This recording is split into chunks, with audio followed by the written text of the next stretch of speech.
Good evening, everyone. Firstly, congratulations, Alistair, for your anniversary of a year and for building up an awesome community here, wherever you are. So, yeah, nice work, guy. I'm Léonie Watson. I work for the Paciello Group with several of the reprobates that are in the audience. Adrian, Ian, Matkinson, do you want to wave your hands in the air? We're an accessibility agency that work with organizations all over the world to help them make their products more usable, more inclusive, more accessible. We're also very active in the W3C. Amongst other things, I'm on the advisory board there. I'm also co-chair of the Web Platform Working Group, which looks after what I call the odd sock drawer of W3C specifications, things like push notifications, IndexedDB, and a whole bunch of the other APIs and languages, including HTML, that underpin the thing we call the web platform. Today, though, I'm going to talk to you about the art of noise, talking with technology, how we've come to talk with technology over the years, and what we can do now. We are in an era where talking with our technology is increasingly common to make these interactions as usable as possible. There are a fair few videos coming up. My apologies, they're not all with embedded captions. A friend of mine did help me embed all the captions in the movies, but what we discovered is that in the process we had really, really big captions and tiny, tiny little video screen. So in the interest of doing the best that I'm able to, there are transcripts available at the URL that's on screen, which is, for those of you who can't see that far, decks, decks.tink, that's tink.uk/2018/A11Y/transcripts.html, and you should find transcripts there for all of the movies. So keep talking. We've actually been trying to talk to each other as humans for many thousands of years. Arguably, given the state of the world right now, it might be said that we're not really succeeding. We are, however, now trying to talk to technology, just as though things weren't hard enough already. And so what I'm going to look at is, as I said, a bit of an adventure through our attempts to talk with technology. And I'd like to start off with a quote from a voice that will be familiar, perhaps for different reasons, to many of you. Except we have no audio. Anybody help? Shall I? Let me see.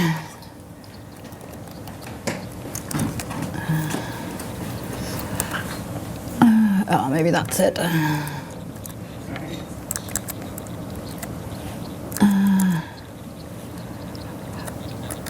Does that look like the HDMI thing? Can you see? There we go. Cool.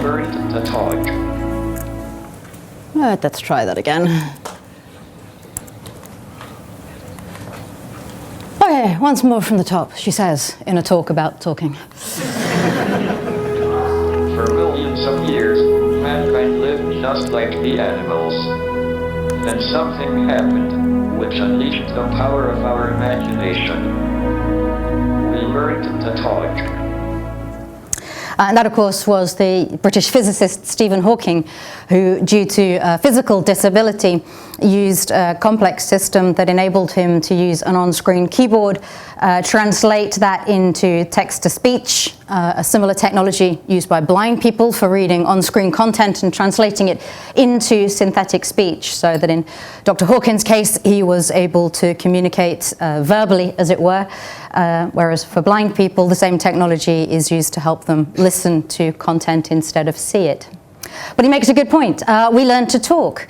And actually, our fascination with trying to mechanize conversation goes back a lot further than you might think. Actually, if anecdotes and legends are to be believed, we've been thinking about it for well over 1,000 years. Certainly, we know that as back in the 17th century, a Danish-German scientist is believed to have created the first model of the lungs and voice box and larynx that was able to inhale and exhale to simulate the movement of air through the voice box and to create basic speech noises. Unfortunately, of course, we don't have records that go back that far to tell us what that might have sounded like. We do, however, have a recording from the World's Fair in 1931, where a very similar device had been created, an entirely mechanical set of lungs and a voice box and all the rest of it, that could actually do some quite remarkable mechanized speech synthesis. The machine uses only two sounds produced electrically. One of these represents the breath, the other the vibration of the vocal cords.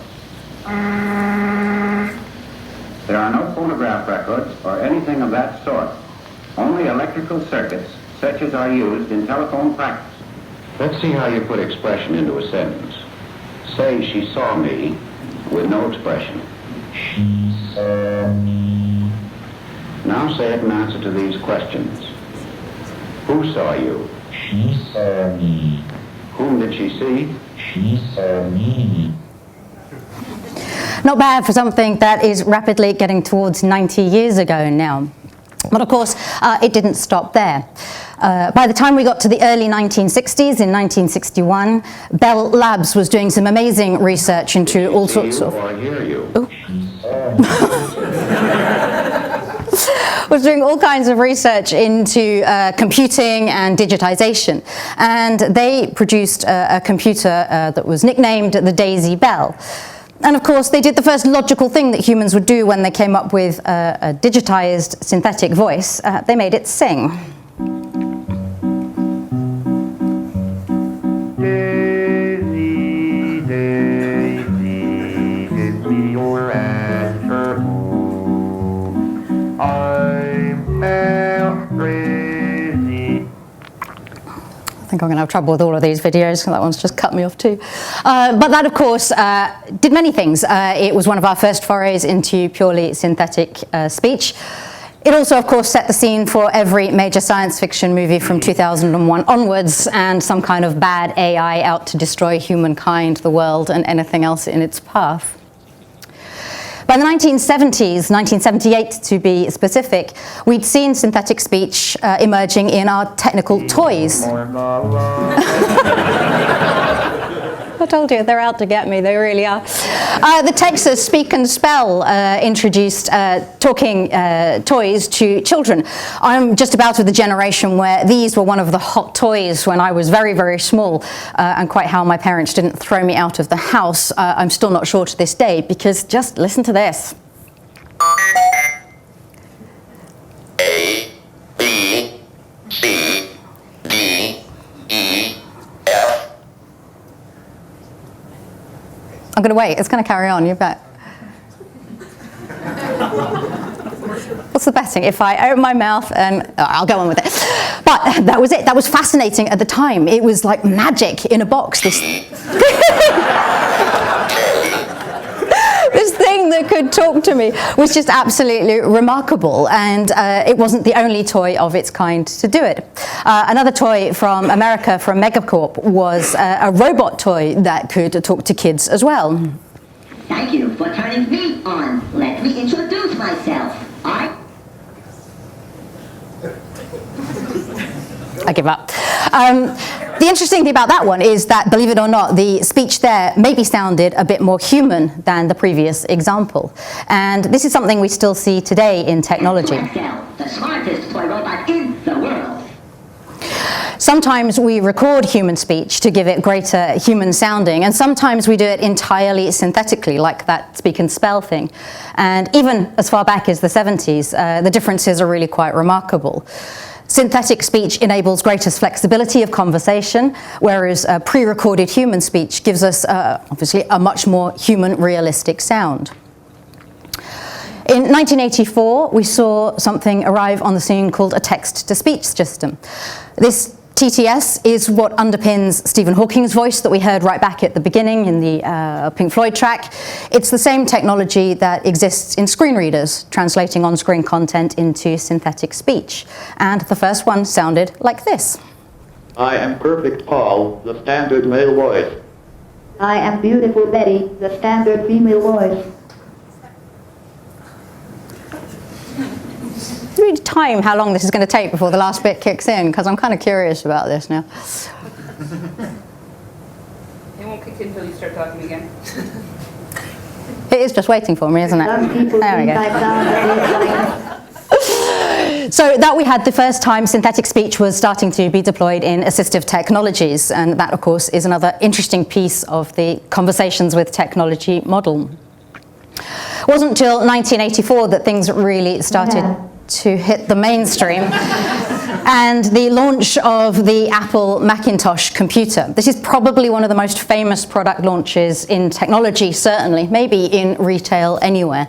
But one thing that's often not remembered about it is the fact that the Macintosh could talk. Now, we've done a lot of talking about Macintosh recently, but today, for the first time ever, I'd like to let Macintosh speak for itself. Hello, I'm Macintosh. It sure is great to get out of that bag. Accustomed as I am to public speaking, I'd like to share with you a mention I saw the first time I made an IRIA mainframe. It's not even going to give you the punchline of the joke, is it? I should just give up at this point. Apple were the next to take another piece of the puzzle to the mainstream market, and that was with something called voice recognition. And this, for the first time, meant that as consumers we could talk to technology. So the other half of the conversation started to make an appearance. Apple, with its typical advertising capability, perhaps presented it a little bit more enthusiastically than was entirely accurate, though. Macintosh, open letter. Macintosh, print letter. Macintosh, fax letter. Well, everyone else is still trying to build a computer you can understand. Macintosh, shut down. We built a Macintosh that can understand you. Goodbye.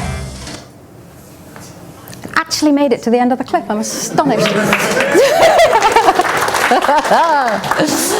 However, by my reckoning, it took them at least another 10 years before that conversation really got that easy. If you want a good example of how badly using voice recognition can go wrong, it's a great article by Brian Cardell, if you Google for it, on the history of speech technology, and he tells a story of a great accidental overhearing of his speech recognition tool when someone walked past and said something that got translated completely inappropriately by his technology.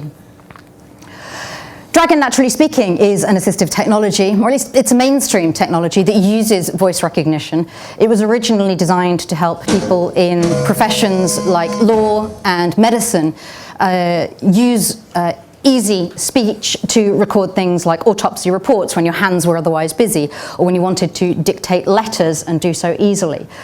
It got picked up and it was made into an assistive technology that's used by many people around the world who are, for whatever reason, unable to use standard input devices like mice or keyboards or even touch screens. So in other words, people can use this technology to communicate, interact with, and control their technology. This is Dragon Naturally Speaking, speech recognition software that turns your voice into text 3 times faster than typing, with up to 99. It was too much to be hoped. But as I say, this technology now is another piece of the conversations with technology puzzle. It's enabling us to converse with technology, but also to instruct technology to do things when we want it to. 9% accuracy, period. We saw Apple come to the fore again when it introduced speaking capability in its iOS operating system and the iPhone. Sorry, where can I find something to eat? There are 25 Chinese restaurants located on Spadina. I don't want Chinese food.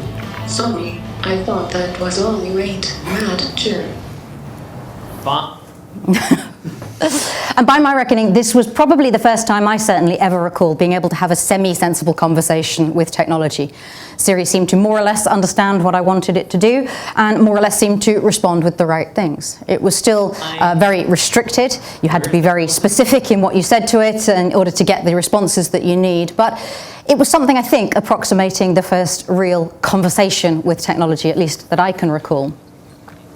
Cortana, introduced by Microsoft in 2014, brought very similar functionality to the Windows platform, and in doing so to desktops and laptops. Hey Cortana,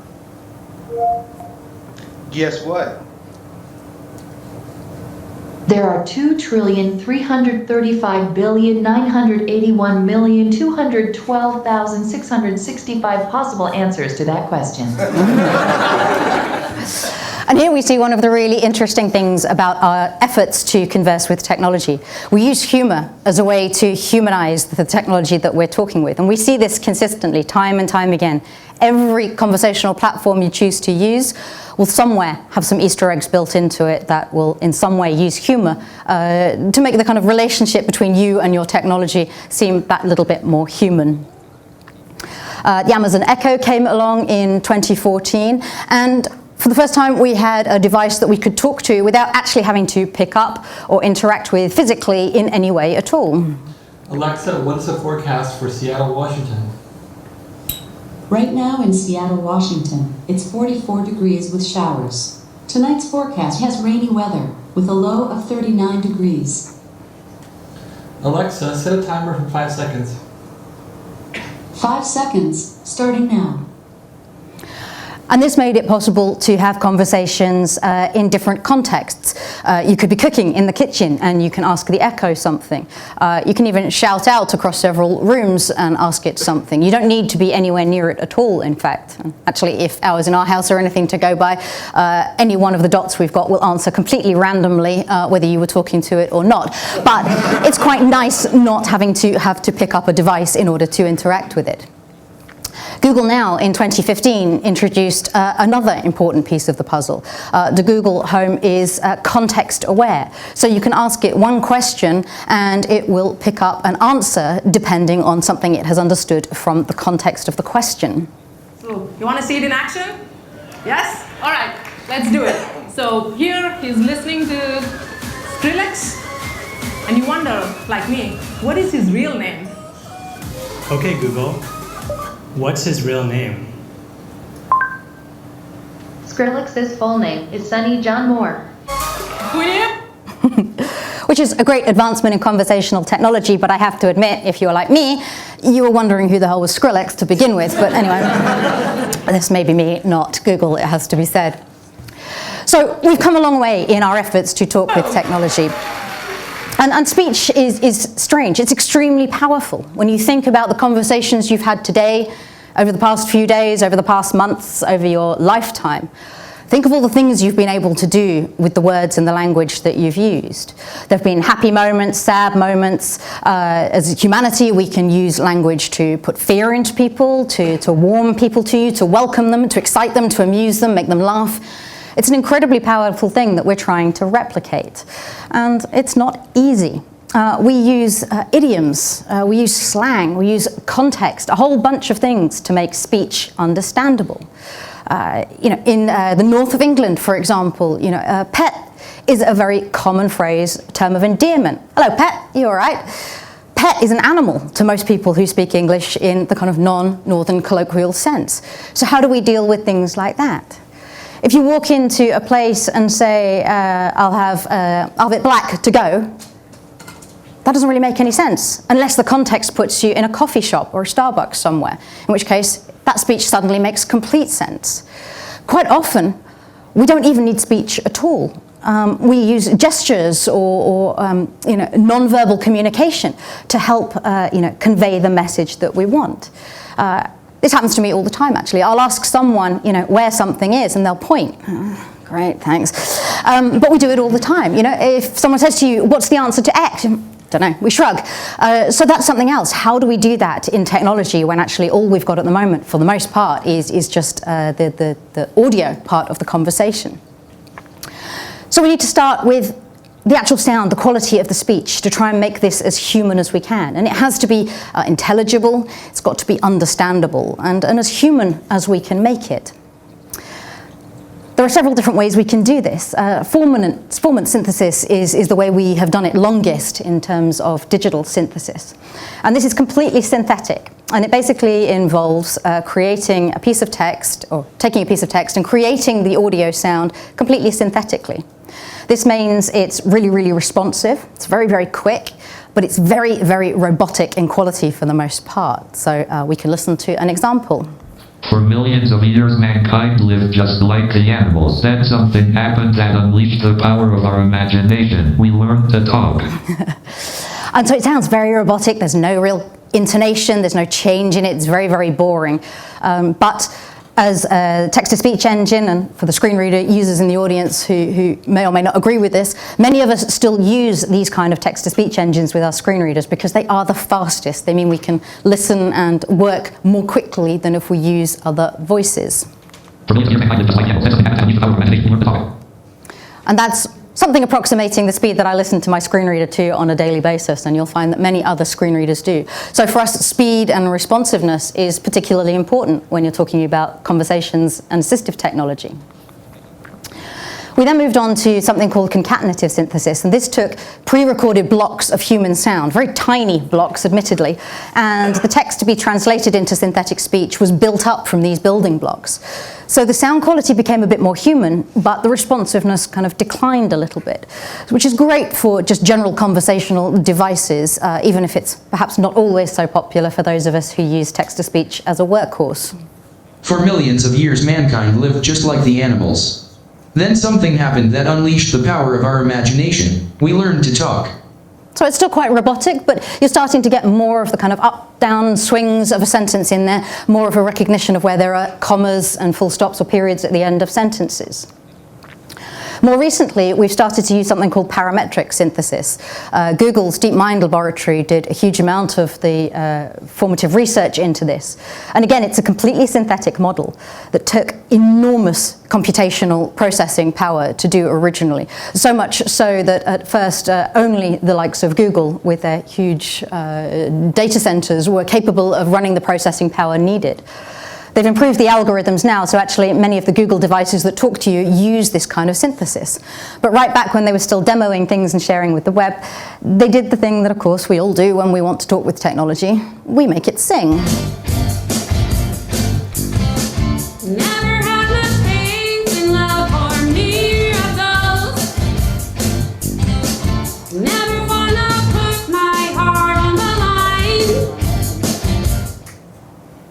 Which is pretty incredible when you think about it. I don't know if any of you are familiar with the original of that song, but that is a pretty near as damn it representation of the original.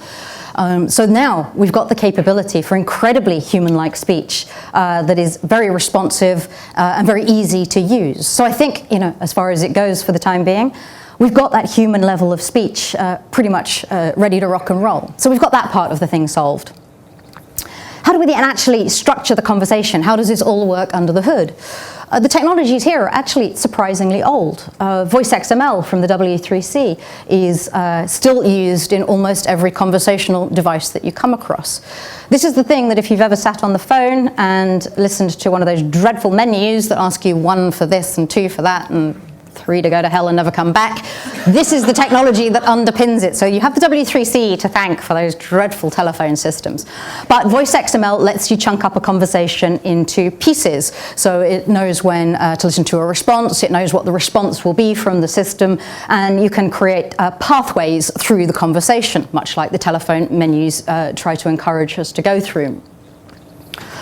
We have from 2004 speech synthesis markup, also from the W3C. And this is a technology that's used on a number of devices, including the Echo, to control the way the conversation or the human speech is presented. So it lets you control things like the volume, the speed of the voice, the pitch, the cadence, and a number of other kind of properties and characteristics of the speech that we can use to try and make it sound a little bit more human. In 2012, the CSS speech module got candidate recommendation with the W3C. This has actually been around for many, many years. It was originally the oral style sheets specification. It's never made it to a full recommendation because other than WebKit, which implements a very small chunk of this spec, none of the other engines or platforms do, which is a real shame because it lets us, or would give us the potential to audio design our web content in the same way that we use CSS to graphically or visually design it. There are two schools of thought on this. People like me who think it would be really interesting because as a screen reader user I get bored to tears of listening to everything in exactly the same voice no matter what it is. And people who think it would be a terrible idea because it would allow web authors to control the audio experience of our content. With the caveat that I think the browsers would need to give us some way to turn off these kind of style sheets if they were supported. I think it'd be a great idea. If you guys have to look at really bloody awful websites that are designed terribly in sky blue, pink and yellow spots, quite frankly, you don't see why we shouldn't have to put up with the same level of atrocious audio design. But maybe my idea of equality needs a little bit of work. But I think this has a fascinating thing. And as I say, WebKit does let you do some of this. It's useful for changing the way text is interpreted. In 2014, the Web Speech API came along again from the W3C, and this actually enables you to do two things with your web applications. Either have them talk to you using synthetic speech, or have you talk to them. So this gives us basically the capability to create conversational interfaces in web applications. And there's a certain kind of enthusiasm picking up for this. Again, now it's sort of languished for a few years, but I think we might actually see this one start to get more adoption fairly soon. A little while ago, I created a proof of concept that brought some of these things together, the CSS speech module and a proof of concept using the Web Speech API. I wanted to get a sense of what the experience for screen reader users could be like if there was support for this CSS speech module.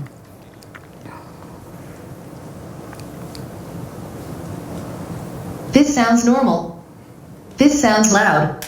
This sounds quiet. This sounds fast. This sounds slow. This sounds high. This sounds low. So I just think, imagine if you could read a news headline site and just hear that slightly louder content. Or if there were, terms and conditions you were reading when you were signing into something, you get that thing like you do on the radio where they're spoken really, really fast. I mean, let's face it, who actually reads those things anyway? No, you don't, do you? So, yeah, lots of possibilities. So we come on now to the actual conversation part. How do we make this usable for us mere humans trying to talk to our technology?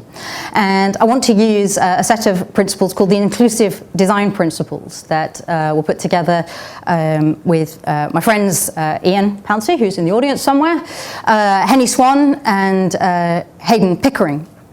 And we put these together as a way to help people think about inclusive design, as a way of going beyond accessibility, beyond conformance, things like the Web Content Accessibility Guidelines I mentioned when Glenda commented earlier. They're a starting point. They're great for one chunk of this kind of accessibility, inclusive design puzzle. But these principles, hopefully, give us a way to kind of lift up beyond that and keep building on accessibility as a starting point. So I'm going to try and use those as a way to give some advice on building the actual conversation. So one, provide a comparable experience. Ensure your interface gives a comparable experience to people. This one sounds fairly straightforward, and indeed it is. People interact with technology in different ways, and we want to make sure that however someone interacts with a conversation, they're getting comparable experience. What might sound a little bit strange about this, of course, is I'm talking about a conversational interface. Well, surely that's a kind of sort of a one-horse race. It's true, but of course there are people out there, notably people who are deaf or hard of hearing, who are going to find at least part of that conversation pretty difficult. What we can do, though, is make use of the screens that many of these devices come with, whether it's your smartphone or one of the newer Amazon Echoes or Google Homes. And we can make sure that there are transcripts of the conversation. On the Echo, for example, you can use cards to make sure that whatever is spoken in the conversation is also relayed through in text to the app or the website. It's not a perfect solution, but we can go some way to offering a comparable experience to someone who can't hear what the technology is saying to them. consider situation. People are going to be using technology in different situations. So make sure your technology delivers an experience that people can use in different situations. So we don't want to do things like this. Hello, open Learn About Tequila. Opening Learn About Tequila. Okay, now what? Anybody? No. The problem is that conversational opening has left me as the consumer with absolutely nowhere to go. I don't know what to say. I don't know how to interact with it. I'm kind of, I'll give up at that point. I'm not sure how this conversation is supposed to go. So we can make things a bit more easy. We can guide the conversation in exactly the same way we do as humans. Open Learn About Tequila. You can learn about Joven, Blanco, or Reposado Tequila. Which one do you want? Oh, I'll learn about Joven. See, that was much easier. It guided me in and I knew what I was going to say next. We want to be consistent. We don't want to use things that are unfamiliar to people. We don't want to take people out of their comfort zone when we're talking to them. Humans do this all the time. We adapt the words we use, the phrases we use, the way we talk to the context that we're in. And we'll choose our language and our sentences and our phrases very carefully based on those things. So thinking about it in the same way when we're designing conversations makes a great deal of sense. So we don't want to do things like initiate flight status and tell me about flight ZZ 1050. Flight ZZ 1050 is delayed due to system fault X32G. Reposted time of departure is 15.30 hours. Oh good, so glad. No idea what that just told me, but we can make it easier by making things more familiar. Flight status, tell me about my flight to Amsterdam. Your flight from Bristol to Amsterdam is delayed due to a mechanical fault. It will now depart at 3:30 p.m. So the same information, but asked for in a much more familiar and easy way, and the information given in a much more understandable and easily interpreted way. Give people control. We need to make sure people can get at content in their preferred way. Obviously, in this case, we're talking about asking for information as a user, but that still means that as conversation designers, we can do plenty to help give the user control over the way that conversation goes. So we don't want to do things like ask the tea shop about the most popular teas. Here are the most popular teas: 1 English breakfast, 2 Darjeeling, 3 Assam, 4 Earl Grey. Now that's okay if you've got a really good memory, but they kind of lost me after the first one. So it wasn't really giving me control over the information. It wasn't making it easy for me to decide what to do next. But if we change it to ask the tea shop for the most popular teas, please. The most popular tea is English breakfast. Would you like to hear more? Yes, please. Okay. 2 Darjeeling, 3 Assam, 4 Earl Grey. So it put me in control of that conversation. It gave me a straight answer to the question that I'd asked, but it then gave me the alternative of finding out some more information if I chose to do it. And that's, again, a pretty good conversation to have. Choice is important, though. Giving people choices on how to do things is, again, a very natural human thing. And we need to do the same in our conversational interfaces. So, for example, we don't want to do, we don't want to do something like order a milkshake from the burger shop. You can order chocolate, strawberry, vanilla, banana, or peanut butter. For chocolate, say chocolate. For strawberry, say strawberry. For vanilla, say vanilla. For banana, say banana. Or for peanut butter, say peanut butter. So forcing the user down a route of being very specific in the way that you interact, the responses that the system expects, is generally a bad idea. We need flexibility and choice, both in the way we present choices, but also in the way we design these systems to accept responses from humans. So if we do something like order a milkshake from the burger place. Would you like chocolate, strawberry, or another flavor? Another flavor. There is also vanilla, banana, or peanut butter. Which would you like? Peanut butter? Maybe? Why would you, frankly? But again, it gave the choice and it enabled sort of flexibility in the way to reply. It didn't force me to say number 5 peanut butter or whatever it was. Designing things and conversations so that we help the user prioritize content.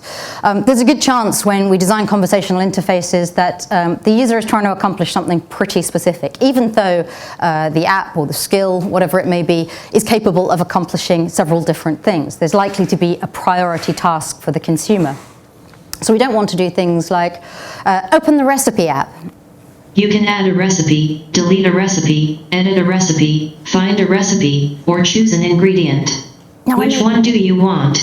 Now, I may be able to do all of those things, but actually, I'm not sure. What was the first one on the list? I don't know. Anybody paying? No, me, forgotten it completely. So again, if we prioritize the most likely thing that's going to happen with an app like this, we can make the conversation a lot more usable. Open the recipe book. Do you want to find a recipe or something else? So it's helped me prioritize the most likely task of finding a recipe. That's what most people do when they pick up a normal recipe book.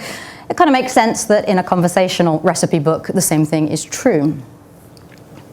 And lastly, add value. How can we lift up this experience from being something that is beyond satisfactory, beyond adequate, and add just that little bit of extra value to make it into something really usable, perhaps enjoyable if it's the sort of activity that deserves enjoyment, but if not, certainly something that just lifts it up to the point where even if it's a really mundane and boring task like asking the time, we make it work, we make it seamless and very high in value.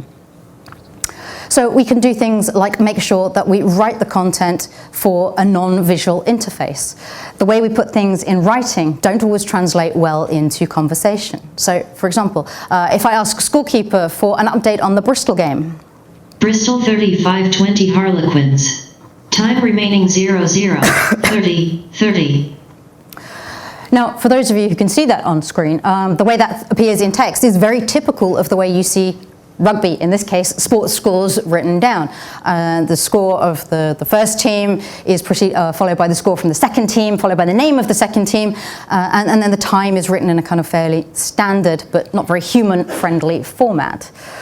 That might be okay in print, but as you heard, not very good in conversation. So we can change it. Ask the Scorekeeper for an update on the Bristol game.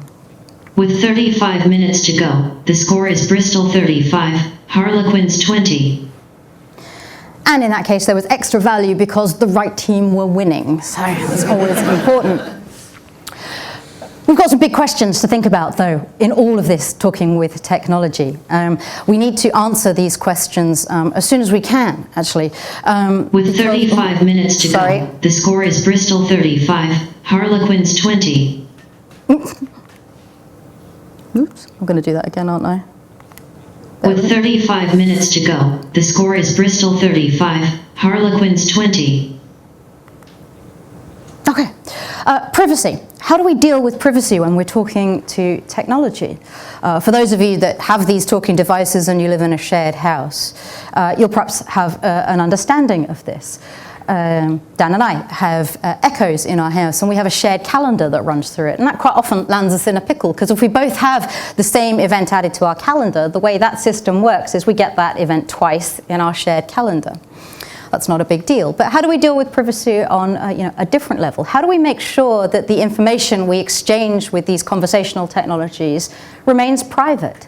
And I think there is a particular nuance here in that conversation is easy and it feels very natural, and I think it lends itself so that humans are inclined perhaps to be a little bit more incautious about the information they share when they're talking with the technology. So we've got to be very cognizant of how we keep our information private, both within the environment we're using these technologies in, but also within the kind of wider ecosystem of talking technologies.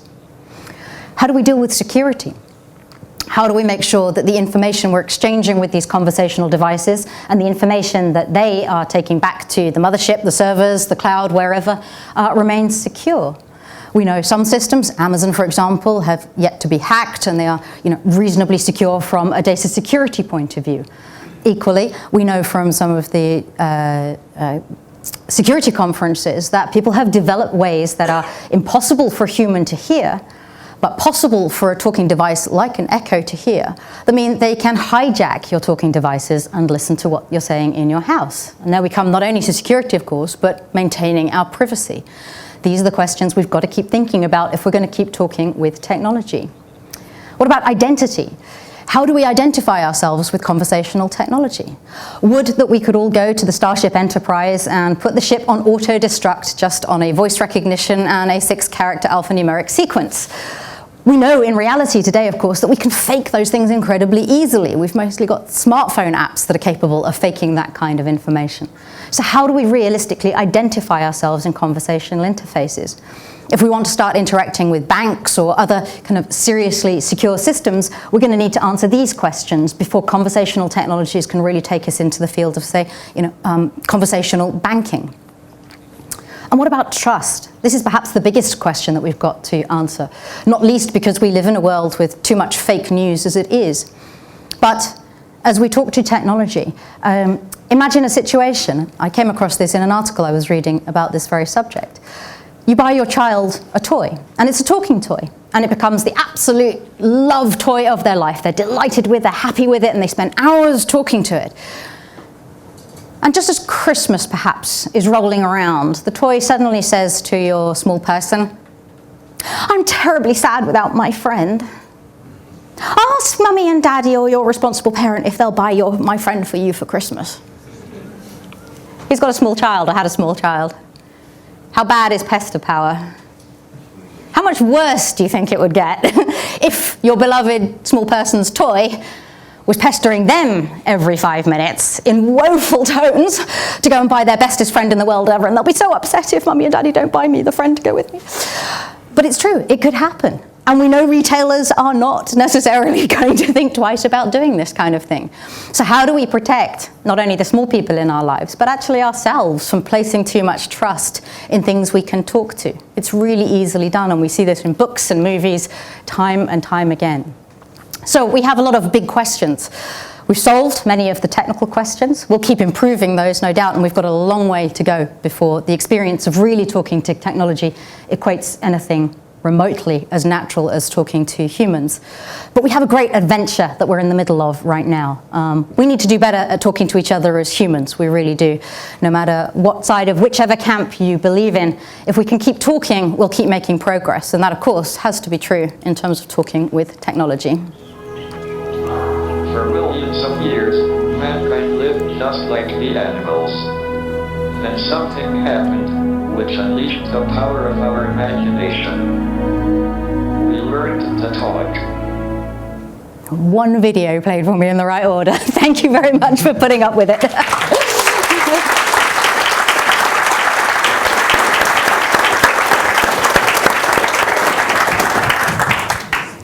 Thank you so much. We've probably got time for a couple of questions. We're fast approaching 9 o'clock. Sorry. That's right. So I will, for those that need to go, do you want to run away now? Or Run away! Run away? Okay, so I'll quickly do a couple of questions. You can hear me? No, okay. First of all, really interesting talk. Thank you very much for that. You're welcome. I'm Matthew, and I'm deaf from birth. And I'm absolutely fascinated with the voice recognition and the AI. It's incredible technology. However, I don't think it's as inclusive as it could be. Okay. What about those with speech impairment? Mm-hmm. You know, with people with stroke, autism, SAMA, and some people with deaf people. About 20% of the population in UK have a speech impairment. So how can we address that? We don't, is the short answer. You're absolutely right. It's a very big gap. And sorry, I'm not sure I'm looking in the right place to find you because the microphone puts your voice in the strange direction. Thank you. I don't think we are really addressing that. I have the strangest feeling that the solution to that is going to be horribly... Can I hold you for 2 seconds? The speech to text captions have stopped working, so... I need that speech. Yes, yeah. We're back. We're back. Okay. Yeah. I have a feeling... 30 seconds, just let Orla get back. She's ready. Let's go. Cool. I have a feeling the solution to that might be horribly circular. I have a feeling that the solution to that may be something along the lines of someone with speaking difficulties finding a way to produce text that translates itself into synthetic speech that talks to the conversational technology that speaks back. We're sort of on the brink where we can do that already. Microsoft has a translator system that in real time will translate from one language to another. I think if we can connect that up with some easier way of inputting text, we get the speech output we needed.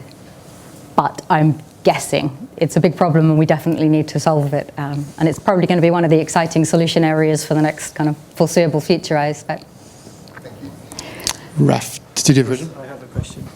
Hi there, Léonie. Thank you very much for an amazing talk. I'm quite interested in synthesis as in general in audio. The question I had was, I'll give you some context. The Yamaha audio company has released a product called Vocaloid, and that's been around for 15 odd years. And if you look on the Japanese pop scene, one of the voices, if I pronounce this wrong, I'm sorry, it's Hatsune something like that. So it's Hatsume is the first name, and she's been in the Japanese pop scene for a very long time, and she's a synthetic voice from this Vocaloid product. Wow. But if you go on Google and you type in her name, the questions that get asked are, how old is Hatsume? Where does she live? Where was she born? So people have built this bond or an emotional attachment to this virtual character. Do you think that by introducing a lot of these technologies, people will start building these bonds and have resistance to change because they are familiar with that particular technology? Yes. I've yet to meet a human that isn't resistant to change, so if we take that as a starting point, yes, I suspect that we'll all be resistant to change regardless. But yes, I think we will start to form bonds, and that's part of the trust. Do you think people build too much of a bond and start asking questions of where this virtual character was born and where they live? I think the lines will blur, where perhaps a lot of people, and I don't know if that's the case here, but I think a lot of people may not even realize that they're not dealing with something that isn't human. Google at I/O this year trialed a synthetic system that, in conversation on the phone, was convincingly human realistic, even down to ums and ers in the conversation. Now, bearing in mind that was a kind of retail demo, and we know how those are kind of somehow, or often fixed to some degree. I do think it suggests that we're very close to the time when actually it's going to be very difficult to tell, and so we are going to find a lot of people actually asking questions about these things as though they were humans, real. It's an interesting topic. Thank you very much. It really is. So do one last question as we have gone over time. Any takers? Thank you so much, Léonie. It's such an amazing talk. I've got a question. I think you've touched on it just briefly in these answers, mostly about, I'm really interested in what the scene is like for languages other than English, and specifically maybe tonal languages and languages that are very focused on intonation and things like that. So because you've done lots of research on this, so I'm wondering whether some of your research points to that. Only in as much as to say that there's a fairly large gap in that particular bit of the market. Sorry, where are you? Sorry. Yes, you're just in front of you. Yeah, there, got you right. If you look at the markets where most of these technologies are available, they're not the ones that use things like tonal languages so much, because the language, I think, is probably more complex to handle digitally or synthetically. Beyond that, I must admit, I haven't spent much time kind of looking into that. My knowledge of language itself isn't that extensive. But it would be an interesting area to look into, for sure. Sure, thank you very much. If you can all put your hands together and say a huge thank you to them. Thank you.